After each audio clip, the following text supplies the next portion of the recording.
It started to happen gradually.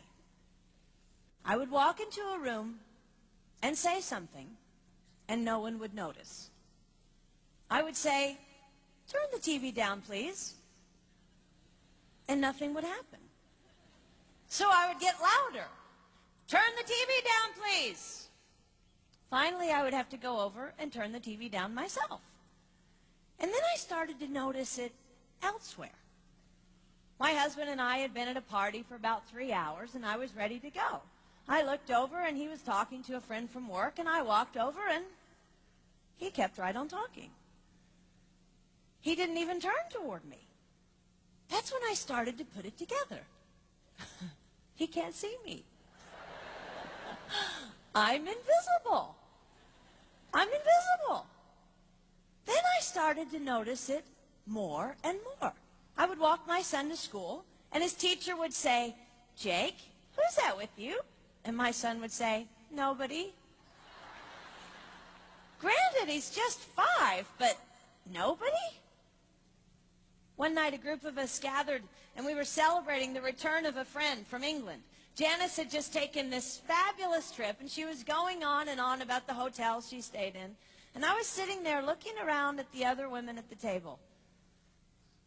I'd put my makeup on in the car on the way there. I had on an old dress because it was the only thing clean, and I had my unwashed hair pulled up in a banana clip, and I was feeling pretty darn pathetic. And then Janice turned to me, and she said, "I brought you this." It was a book on the great cathedrals of Europe. I didn't understand.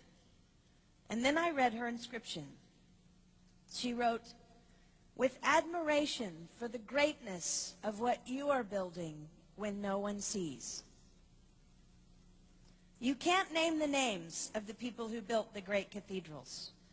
Over and over again, looking at these mammoth works, you scan down to find the names, and it says, "Builder, unknown, unknown, unknown." They completed things not knowing that anyone would notice.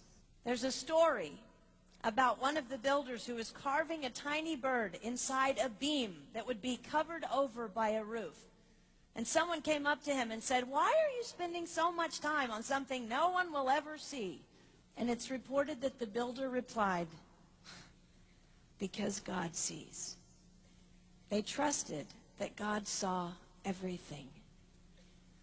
They gave their whole lives for a work, a mammoth work they would never see finished. They showed up day after day. Some of these cathedrals took over 100 years to build. That was more than one working man's lifetime. Day after day. And they made personal sacrifices for no credit.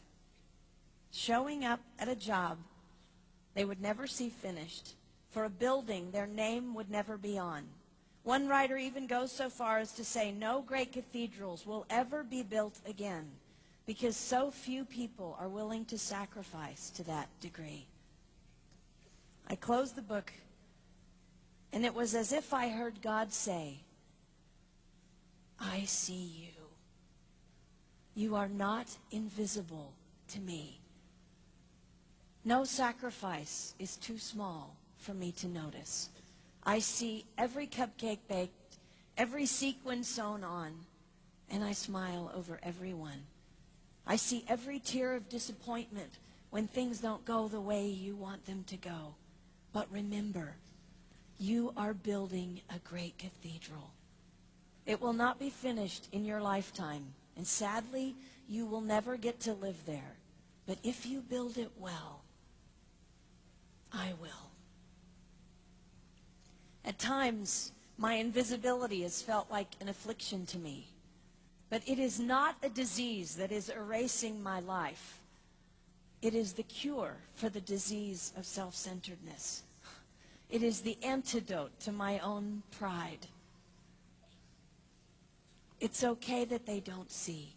It's okay that they don't know. I don't want my son to tell the friend he's bringing home from college, "You're not going to believe what my mom does. She gets up at 4 in the morning and she bakes pies and hand-bastes a turkey and she presses all the linens."